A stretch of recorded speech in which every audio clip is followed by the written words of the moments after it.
Saudaraku, kepalsuan dan kebenaran nyaris tidak dapat dibedakan, khususnya bagi orang-orang Kristen yang tidak terlatih mengenal kebenaran. Dewasa ini, banyak pengajaran dan praktek-praktek pelayanan yang benar-benar tidak sesuai dengan kebenaran Tuhan. Bagaimana kita dapat membedakannya? Majalah Truth, majalah rohani Kristen yang berisi pengajaran, akan melatih saudara mengenal kebenaran. Truth edisi 16 memuat pengajaran mengenai hipnosis di dalam gereja, praktek perdukunan dan sihir di dalam gereja, membedakan kesembuhan ilahi yang benar atau kesembuhan diakibatkan oleh efek placebo. Efek placebo yang dikenal dalam dunia kedokteran, kesembuhan yang disebabkan oleh sugesti. Sugesti atau mukjizat. Dan banyak lagi yang termuat di dalamnya yang akan memberkati saudara-saudara sekalian. Saya berharap membaca menjadi kesukaan kita, dan melalui membaca kita mengenal kebenaran Tuhan. Dapatkan renungan harian Truth, majalah Truth, dan buku-buku tulisan pendeta Dr. Erastus Sabdono. Untuk informasi hubungi Rehoboth Literatur di nomor 087878707000. Sekali lagi, dapatkan renungan harian Truth, majalah Truth, dan buku-buku tulisan pendeta Dr. Erastus Sabdono. Hubungi Rehoboth Literatur di nomor 087878707000. 087878707000. Tuhan memberkati.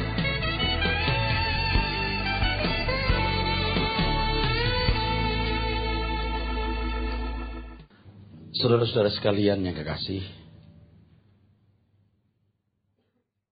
dewasa ini lebih sering atau makin sering terjadi praktek bom bunuh diri. Khususnya di negara Irak, Afghanistan, dan di beberapa negara yang sedang mengalami konflik horizontal dan terorisme. Tidak dapat disangkal keberanian para pelaku bom bunuh diri ini. Keberanian yang benar-benar mencengangkan. Mereka tidak ragu-ragu atas apa yang mereka lakukan. Mereka menyongsong kematian dengan gagah berani. Dengan gagah berani.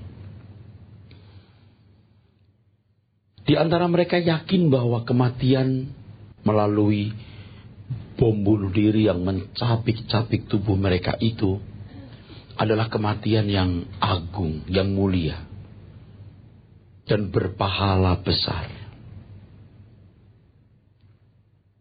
Dalam hal ini, saudara sekalian, yang kita hendak soroti adalah keberanian mereka mengekspresikan apa yang mereka yakini sebagai kebenaran.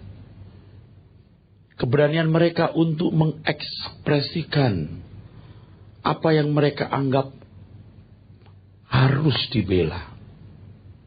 Tentu tindakan mereka yang membawa bencana tidak boleh ditiru. Tetapi fenomena ini menarik sebab memberi pelajaran yang berharga. Bahwa keyakinan seseorang pada level tertentu itu akan terekspresi dalam tindakan konkret sampai ekstrim. Keyakinan seseorang pada level tertentu itu terekspresi dalam tindakan konkret dan ekstrim.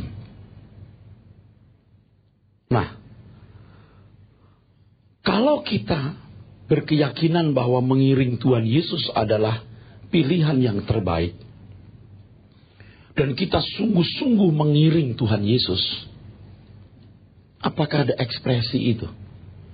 Kalau kita sudah melewati tahun-tahun panjang menjadi orang Kristen, mengiring Tuhan Yesus, mengenal kebenaran, mengalami kebaikan Tuhan, seperti syair lagu yang kita nyanyikan, apakah ada ekspresi yang ekstrim? Kalau tidak,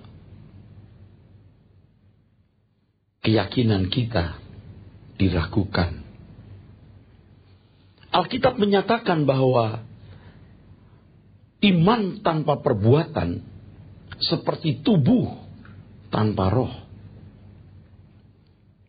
Perbuatan apakah yang ada pada kita yang menunjukkan iman? Sekali lagi, bila tidak ada tindakan apa-apa, berarti tidak ada keyakinan atau iman yang benar.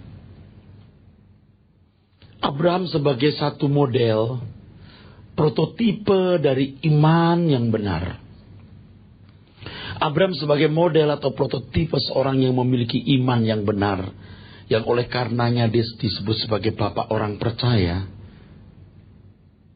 Dengan kehidupannya yang diakui sebagai beriman dengan benar sesuai dengan kehendak Tuhan.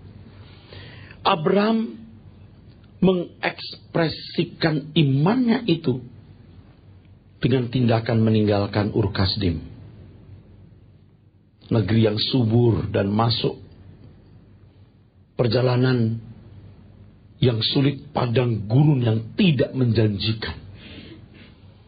Klimaksnya adalah ketika Abraham diperintahkan Tuhan untuk menyembelih anaknya seperti hewan, sebagai korban bakaran. Tidak ragu-ragu Abraham melakukan hal itu. Tindakan Abraham yang sangat ekstrim ini, tindakan yang menunjukkan imannya. Kita belajar dari Yakobus pasal 2. Dan ternyata kitab Yakobus ini menyimpan kebenaran yang luar biasa indahnya. Yakobus pasal 2 dari ayat 19 dan 20. Yakobus 2 ayat 19 sampai 20. Engkau percaya bahwa hanya ada satu Allah saja? Itu baik, tetapi setan-setan pun juga percaya akan hal itu dan mereka gemetar. Nah, semua orang juga mudah mengatakan ketuhanan yang Maha Esa. Bukan hanya kamu, kata Yakobus, yang bisa percaya ada Tuhan. Genderuwo pun juga percaya. Genderuwo pun juga percaya ada Tuhan, bahkan gemetar. Ayat 20. Hai manusia yang bebal, yang foolish, yang tolol, begitu diterjemahkan dalam teks bahasa Inggris. Yang dalam bahasa Yunani ada kata moros, yang artinya tidak berkembang. Bebal. Menarik terjemahan ini, bebal. Orang bebal itu, kalau anak sekolah bebal, itu tidak pinter-pinter. Terus, maukah engkau mengakui sekarang bahwa iman tanpa perbuatan adalah iman yang kosong? Ya. Hai kamu orang bebal. Jadi kalau kita merasa telah memiliki iman hanya karena kita percaya ada Tuhan yang menciptakan langit dan bumi, mengutus putranya Tuhan Yesus Kristus mati di kayu salib, dan kita ekspresikan iman kita dengan ke gereja, itu bebal. Itu bebal. Kok begitu, Pak? Itu termasuk bebal. Sebab saudara memandang iman itu sesuatu yang statis. Coba ayat berikutnya. Bukankah Abraham bapa kita dibenarkan karena perbuatan-perbuatannya ketika ia mempersembahkan Ishak anaknya di atas mezbah? Kamu lihat bahwa iman bekerja sama dengan perbuatan-perbuatan, Iman bekerja sama dengan perbuatan-perbuatan. Terus, dan oleh perbuatan-perbuatan itu, iman menjadi sempurna. nah, oleh perbuatan itu iman menjadi sempurna. Jadi iman itu sesuatu yang harus progresif, dinamis, berkembang. Nah, nanti kita akan belajar. Jadi seiring dengan pengertian kita akan kebenaran Tuhan, seiring dengan bertambahnya pengertian kita akan kebenaran Tuhan, seiring dengan bertambahnya pengertian kita akan bagaimana hidup sesuai dengan kehendak Tuhan, dan kita melakukannya, berkembang atau bertumbuh, begitulah iman itu bertumbuh atau berkembang. Pertanyaannya, saudara makin mengerti firman Tuhan tidak? Kesucian hidup saudara makin bertumbuh tidak? Bukan hanya berkelakuan lebih baik atau lebih sabar. Kalau budi pekerti baik seperti ini juga dimiliki semua atau bisa dimiliki semua orang. Tapi budi pekerti yang dimaksudkan oleh Tuhan itu budi pekertinya Tuhan. Karakternya Kristus. Alkitab mengatakan orang yang mengaku percaya kepada Tuhan Yesus wajib hidup seperti dia hidup. Namanya mengiring Tuhan Yesus itu mengikuti jejaknya. Seiring dengan perjalanan waktu, bertumbuhnya pengertian akan kebenaran, pengertian akan hukum Tuhan, pengertian akan kehendaknya, dan bertumbuh pula kelakuan kita dalam melakukan kehendak dan hukum-hukumnya, firman-Nya, iman menjadi sempurna. Jadi kalau berkata saya sudah Kristen, saya percaya ada Tuhan semesta alam yang menciptakan langit dan bumi, yang mengutus putranya Tuhan Yesus Kristus di kayu salib, dia mati, saya ke gereja. Tapi Anda statis, tidak bertumbuh. Anda tidak punya ekspresi iman. Itu termasuk bebal. Moros, tidak berkembang. Teruskan. Jadi kamu lihat bahwa manusia dibenarkan karena perbuatan-perbuatannya dan bukan hanya karena iman. Terus? Dan bukankah demikian juga Rahab pelacur itu dibenarkan karena perbuatan-perbuatannya ketika ia menyembunyikan orang-orang yang disuruh itu di dalam rumahnya? Coba baca 23 dulu. Dengan jalan demikian. Dengan jalan demikian, jalan apa itu? Abraham yang taat itu, yang meninggalkan Ur Kasdim sampai rela mempersembahkan anaknya. Meninggalkan Ur Kasdim juga suatu keberanian, saudaraku. Lalu sampai puncaknya, klimaksnya adalah ketika ia disuruh menyembelih anak kandungnya satu-satunya di hari tuanya. Dengan jalan demikian, terus genaplah nas yang mengatakan, lalu percayalah Abraham kepada Allah. Apa? Lalu Abraham. Percayalah, bukan begini. Aku percaya. Lalu percayalah itu bahasa dari tindakan Abraham tersebut. Lalu percayalah Abraham. Jadi Abraham bisa berkata begini, Tuhan, aku percaya Engkaulah Tuhan yang menciptakan langit dan bumi, yang menyediakan keselamatan bagi umat manusia. Aku percaya Engkau memilih aku menjadi nenek moyang dari bangsa yang akan melahirkan Mesias, dan semua kaum di muka bumi akan memperoleh berkat. Aku percaya Tuhan. Amin. Gak usah keluar dari Ur Kasdim Tuhan. Amin. Gak usah nunggu punya anak 25 tahun Tuhan. Amin. Gak pakai acara mesti motong-motong Ishak segala. Amin. Tidak atau belum teruji. Abraham menjadi satu model atau prototipe iman yang benar. Dia harus keluar dari Ur Kasdim. Nah, saudaraku sekalian, harga iman yang benar atau murni sangat mahal. Yaitu seluruh kehidupan Abraham yang dipertaruhkan. Dari meninggalkan Ur Kasdim sampai rela memberikan yang tersayang terbaik yang dia miliki, yaitu anaknya Ishak itu. Ini tindakan ekstrim yang tidak mudah dimengerti dan tidak akan dimengerti orang pada zamannya. Tetapi itulah harga yang harus dibayar Abraham sebagai respon positifnya terhadap Tuhan. Respon positifnya terhadap Tuhan. Apanya yang diresponi dari Tuhan? Kehendaknya, maunya, rencananya, keinginannya. Nah, penyesatan dewasa ini yang merupakan penipuan dari kuasa kegelapan adalah banyak orang merasa sudah memiliki iman dengan menjadi Kristen dan pergi ke gereja. Di sini iman dihargai sangat murah. Iman yang benar adalah seluruh kehidupan yang dipertaruhkan, bukan sebagian atau sebagian kecil. Kalau hanya ke gereja, bukanlah nilai seluruh kehidupan, barulah sebagian kecil. Coba saudara renungkan. Yang ada dalam pikiran banyak orang Kristen kan begini. Kenapa saya berkata begitu? Karena saya dari kecil Kristen, lahir dari keluarga Kristen, bergaul dengan banyak orang Kristen. Orang berpikir begini, aku percaya, aku punya iman kepada Tuhan Yesus Kristus. Orang lain beragama lain, aku beragama Kristen. Aku setia jadi orang Kristen dan tidak pindah agama. Aku ke gereja setiap minggu. Kalau mati, aku ke surga. Gampang gak saudara? Gampang. Itu gampang. Kalau begini berarti masuk surganya gampang saudaraku. Padahal Tuhan Yesus berkata apa? Sukar orang masuk surga. Betul? Banyak orang berusaha, sedikit yang masuk. Seperti jalan sempit. Loh, kok kontradiksi dengan apa yang Tuhan Yesus ajarkan?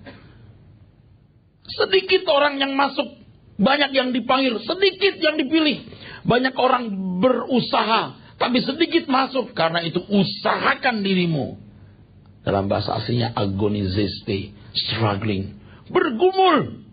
Nah, tapi kenapa kita selama ini mendapat kesan itu? Entah dari mimbar, entah dari pengajaran. Pokoknya jangan pindah agama. Pokoknya ke gereja, masuk surga. Kok gampang? Pasti ada yang salah. Pasti ada yang keliru, saudaraku. Saudara, ngerti nggak? Kalau Abraham meresponi Tuhan, yang diresponi apanya tadi? Kehendaknya, maunya, rencananya. Lalu apa yang kita responi dari Tuhan Yesus? Apa yang kita responi dari Tuhan? Yang kita responi adalah tentu juga kehendaknya, rencananya. Nah, harga iman kepada Tuhan Yesus itu adalah melakukan kehendak Bapa. Ini bukan berarti untuk meraih keselamatan harus dengan berbuat baik. Tetapi karena Tuhan menyediakan keselamatan tersebut dan kita meresponinya. Saudara, kalau kita membaca Alkitab, jelas Tuhan mengatakan, saudaraku, bahwa kasih karunia kamu diselamatkan oleh iman itu bukan hasil usahamu, tetapi pemberian Allah. Ayat yang ke-8 dari Efesus pasal 2. 8 kita baca sampai ayat 10. Ya. Dan saudara-saudara mohon memperhatikan dengan teliti apa yang saya sampaikan. Karena ini khutbah pemberitaan firman yang menyangkut doktrin keselamatan. Doktrin keselamatan. Oke, ayat 8 dulu. Sebab karena kasih karunia kamu diselamatkan oleh iman. Itu bukan hasil usahamu, tetapi pemberian Allah. Itu bukan hasil pekerjaanmu. Jangan ada orang yang memegahkan diri. Karena kita ini buatan Allah, diciptakan dalam Kristus Yesus untuk melakukan pekerjaan baik yang dipersiapkan Allah sebelumnya. Ia mau supaya kita hidup di dalamnya. Oke. Kalau dalam bahasa Inggris ada kalimat for we are God's masterpiece. Wah, hebat banget. Kita mau jadi masterpiece-nya Tuhan. Oh, saya ngomong lagi. Begini. Pak, jadi keselamatan itu apa karena kita berbuat baik? Tidak pernah. Tidak bisa. keselamatan itu bukan karena perbuatan baik kita. Dalam ayat 8 tadi dikatakan karena kasih karunia kamu diselamatkan oleh iman. Ada kasih karunia, ada iman. Jadi begini. Keselamatan manusia yang artinya dipulihkannya hubungan kita dengan Tuhan, itu inti keselamatan ya. Dan pengharapan untuk masuk langit baru bumi baru atau kerajaan surga yang abadi, ya, itu dimulai dari korban Tuhan Yesus di kayu salib. Bukan dimulai dari perbuatan baik kita. Itu dimulai dari korban Tuhan Yesus di kayu salib yang bisa menebus dosa manusia, memikul segala kejahatan manusia, dan merebut manusia dari tangan pemilikan iblis. Lalu diberitakan, halo, siapa yang mau percaya Allah yang menjadi manusia yang bernama Yesus Kristus ini? Lalu saudara berkata, aku mau. Kepada orang seperti ini Tuhan berkata, ajar mereka melakukan segala sesuatu yang kuperintahkan kepadamu. Mau jadi masterpiece-nya Tuhan? Nah, segala sesuatu yang diajarkan Tuhan. 3,5 tahun Tuhan Yesus itu, saudaraku sekalian, memberitakan Injil, itu memuat tindakan-tindakan apa yang harus dilakukan, saudaraku, sebagai cara merespon keselamatan yang Tuhan berikan. Jadi kalau tanpa Injil orang tidak selamat. Tanpa Injil orang tidak selamat. Dan Injil itu adalah tuntunan bagaimana merespon keselamatan Tuhan tersebut. Belajar kebenaran firman, mengerti firman Tuhan dan kehendaknya lalu melakukan, imannya bertumbuh. Kalaupun seseorang bisa menjadi suci, menjadi benar, menjadi baik, dan harus begitu, berbudi pekerti Tuhan, bukan karena perbuatan baik itu diselamatkan, tapi karena korban Yesus di kayu salib. Dan perjalanan kita belajar Injil kebenaran Tuhan sehingga kelakuan kita menjadi seperti Yesus Kristus atau mengenakan pribadi Kristus ini respon. Dan perbuatan baik ini tidak bisa dibanggakan karena keselamatan kita oleh korban Tuhan Yesus. Nanti suatu kali ketika kita melihat api kekal yang begitu mengerikan, kita boleh terhindar dan masuk kehidupan kerajaan Bapa di surga yang abadi. Kesucian yang hebat bagaimanapun tidak bisa mengimbangi anugerah itu. Only by grace. Tidak bisa dibantah. Nah, kalau hari ini bisa terjadi dan logik. Abraham tahu betapa dahsyatnya menjadi sahabat Allah. Sahabat dari Tuhan semesta alam yang menciptakan langit dan bumi. Sahabat dari Tuhan semesta alam yang menciptakan langit dan bumi. Abraham bisa berkata, jangankan 1 kali meninggalkan Ur Kasdim, 1000 pun saya lakukan. Jangankan mempersembahkan 1 Ishak, 1000 Ishak pun kupersembahkan. Ternyata anugerah yang kuterima jauh lebih besar dari semua pengorbananku. Makanya orang Kristen yang benar itu tidak mungkin sombong dengan kesuciannya. Kalau orang meninggikan kesuciannya, dia tidak mengenal kebenaran. Dan surat Yohanes tertulis, orang yang mengatakan bahwa dia tidak bersalah, tidak ada kebenaran sama sekali padanya. Jadi kalau ada kesan orang kelihatan lebih suci, pasti itu bukanlah Tuhan yang baik. Penuh kemunafikan. Sudah mengerti maksudnya? Jadi only by grace. Kalau dalam bahasa Latin sola gratia. Only by grace. Hanya oleh anugerah. Artinya keselamatan dimulai dari korban Tuhan Yesus di kayu salib. Dan diberitakan, ditawarkan, siapa yang mau percaya kepada Tuhan Yesus? Siapa yang mau percaya? Saya berkata, aku mau percaya. Sini. Percaya? Ekspresikan percayamu dengan mengerti firman Tuhan. Lakukan firman Tuhan. Seandainya kita bisa mengerti semua yang dikatakan oleh Injil dan melakukan, itu pun tidak menjadi kebanggaan. Sebab hubungan kita yang dipulihkan dengan Tuhan. Dan kerajaan Tuhan melampaui apapun yang kita lakukan, walaupun terbaik bagaimanapun. Tapi ada aspek lain, saudaraku. Saya jelaskan sekarang.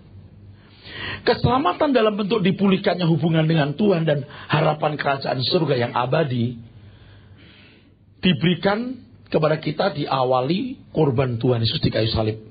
Dan respon terhadap Tuhan yang menyediakan korban tersebut adalah iman yang harus dibayar. Iman yang harus dibayar, yaitu mengerti firman Tuhan dan melakukan firman Tuhan.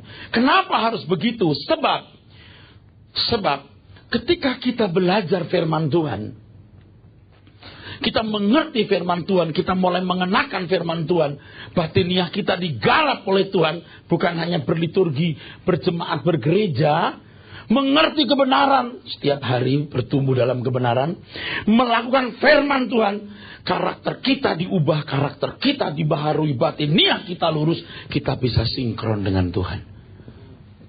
Hubungan kita bisa tune. Amin. Makanya kalau orang berkata, aku udah percaya Tuhan semesta alam, Dia mengutus Tuhan Yesus Kristus, aku bergereja. Kalau kelakuanmu tidak makin seperti Tuhan, Anda tidak bisa berjalan dengan Tuhan, tidak bisa berjalan bersama Tuhan.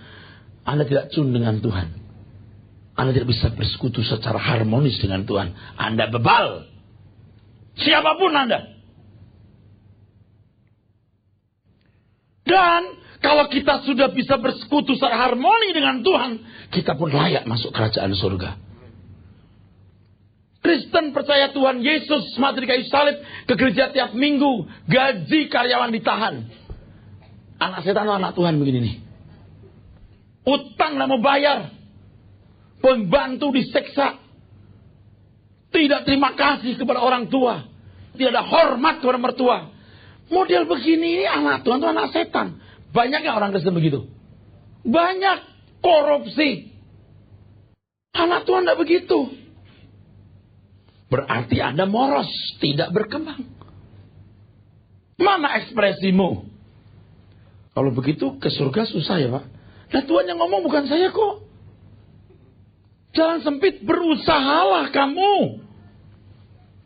Untuk mengerti sudah sulit, apalagi melakukan. Misalnya saudaraku, anggaplah ada nama Pak Aris di situ. Pak Aris jual berlian harga 2 miliar. Saya mau, siapa yang mau berlian ya? Harganya 2 miliar. Oh baik Pak, saya. Lalu ya bes, tawarkan ke orang. Ada orang jual berlian 20 juta, besar. Yang masuk 20 juta. Mau nggak? Mau. Antri. Giliran pertama datang ke Pak Aris. Pak Aris, 20 juta. Apa? Aku tidak kenal kamu. 2 miliar bukan 20 juta tahu. Ya. Kata Yabes. Bohong loh. Jangankan jemaat sudah ngusir setan demi nama Tuhan, sudah mengadakan banyak mujizat. Aku tidak kenal kamu. Aku tidak kenal kamu.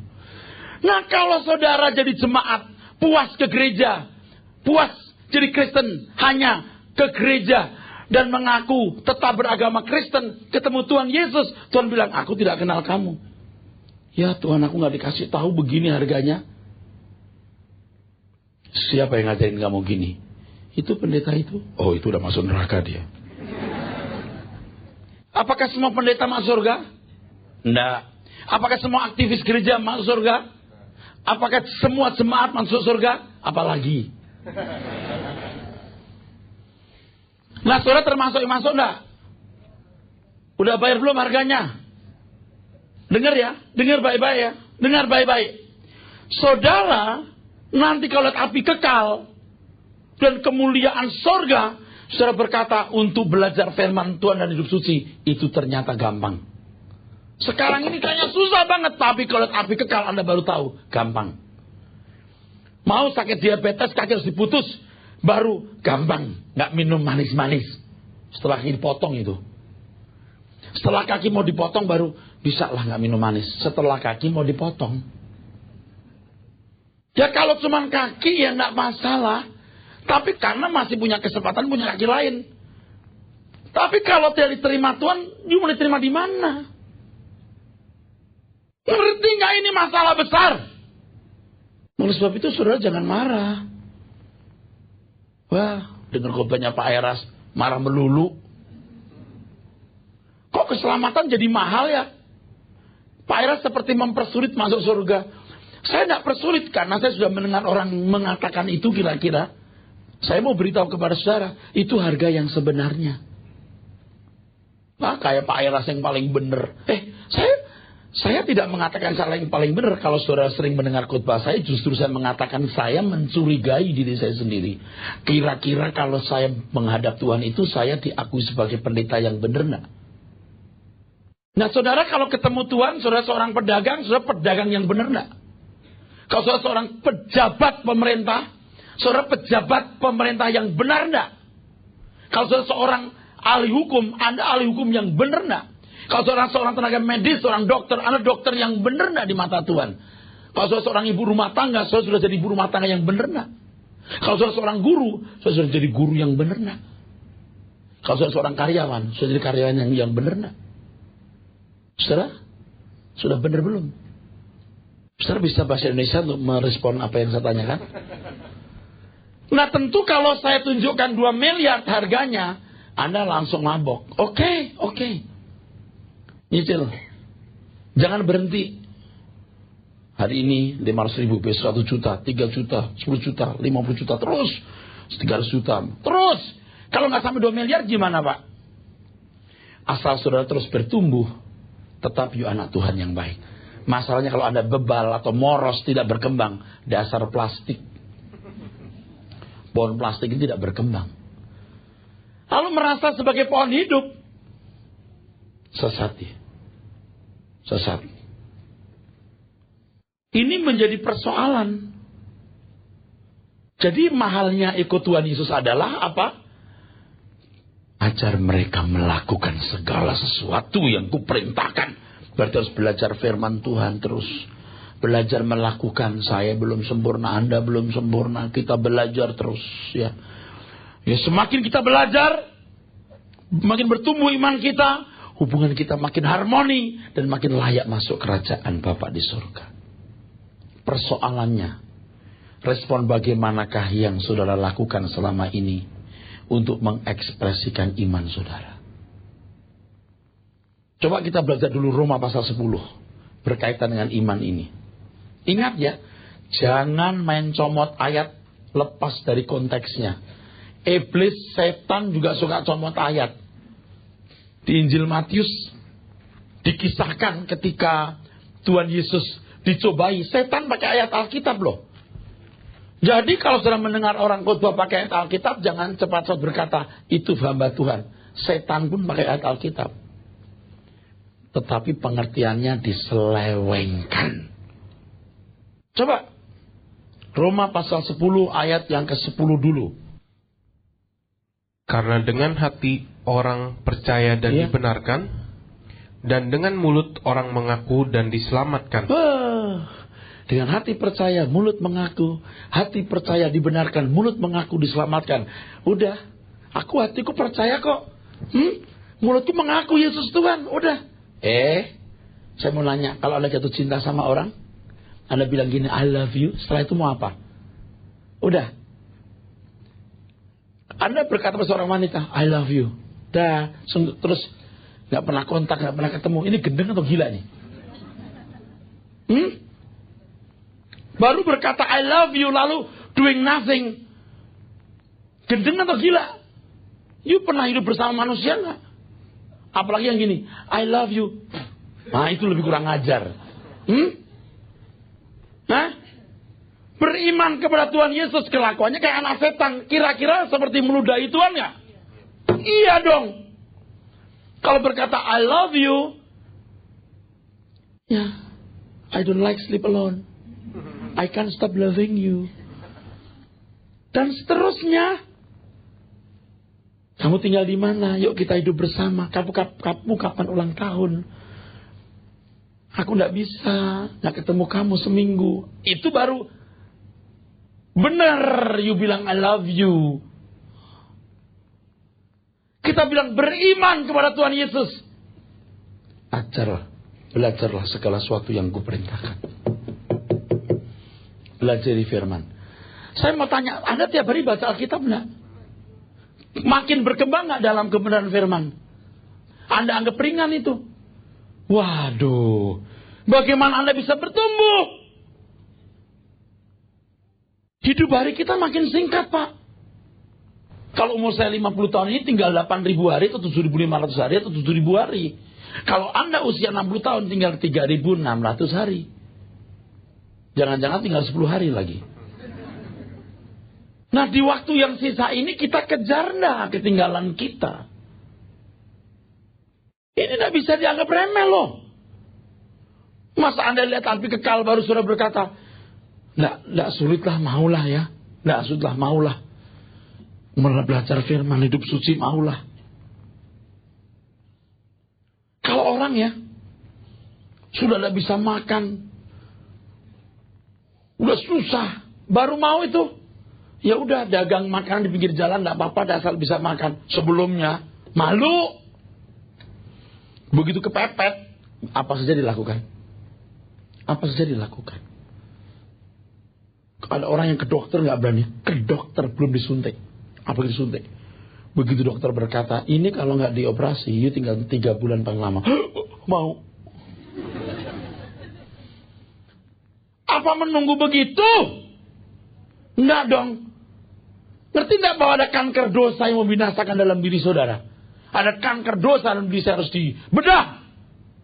Harus belajar firman. Dan belajar melakukan. Jangan sombong. Anda mau kaya, mau pintar, mau hebat. Jangan sombong. Anda jangan berkata, pendeta paling bisa ngomong begitu. Pak. Ini bukan khotbah saya. Ini khotbahnya Tuhan Yesus. Kalau ada waktu you duduk bersama dengan saya jelaskan ini bukan perkataan saya. Semua apa yang dikatakan Tuhan di sini. Jadi jangan mengartikan sederhana. Dengan hati percaya dibenarkan dan mulut mengaku diselamatkan. Ya udah selamat. Saya tanya kalau you bilang I love you sama orang lu bikin apa? Nggak bikin apa-apa, gendeng loh. You pasti doing something. Ayat yang ke-17. Jadi iman timbul dari pendengaran dan pendengaran oleh firman Kristus. Ya, oleh firman Kristus. Firman Kristus itu di Matius, Markus, Lukas, Yohanes itu Injil, betul? Injil itu 5 huruf, Pak. Injil dalam bahasa Indonesia. Satu kata, Injil. Tetapi isi Injil berapa huruf? Cukup 1.000 huruf? 10.000 huruf? 1.000 khotbah pun mungkin juga tidak cukup. Iman apa? Timbul dari pendengaran oleh firman Kristus. Berapa khotbah untuk bisa menimbulkan iman itu? Maksudnya iman yang sempurna kan bertumbuh terus. Mendengar firman yang benar saja belum tentu orang bertumbuh. Apalagi kalau bukan firman yang benar. Pasti binasa. Selama 3,5 tahun Tuhan Yesus mengajar. Itu semua ya firman Kristus, betul? Iman timbul dari pendengaran dari firman Kristus, remato Kristo, firman Kristus. Jika seseorang benar-benar mengerti apa yang diajarkan Tuhan Yesus dan melakukan apa yang diajarkan Tuhan Yesus, ia pasti memiliki tindakan-tindakan ekstrim seperti yang dilakukan Abraham. Dan tindakan ekstrem itu dikalimatkan Tuhan Yesus sebagai kehilangan nyawa. Barang siapa kehilangan nyawa karena aku, ia memperolehnya. Dan waktu saya jelaskan apa artinya kehilangan nyawa. Dia rela kehilangan hasrat apapun yang tidak sesuai dengan kehendak Tuhan. Nyawa di situ psuke. Jiwa, dalam jiwa psuke ada keinginan, ada kehendak, ada pikiran, ada perasaan. rela mematikan kehendak diri sendiri dan mau menerima kehendak Tuhan. Ekstrimnya itu bisa dibahasakan oleh Tuhan Yesus dengan kalimat meninggalkan segala sesuatu. Barang siapa mengikut aku tidak meninggalkan segala sesuatu, dia tidak layak bagiku. Amin.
Tapi Kristen aja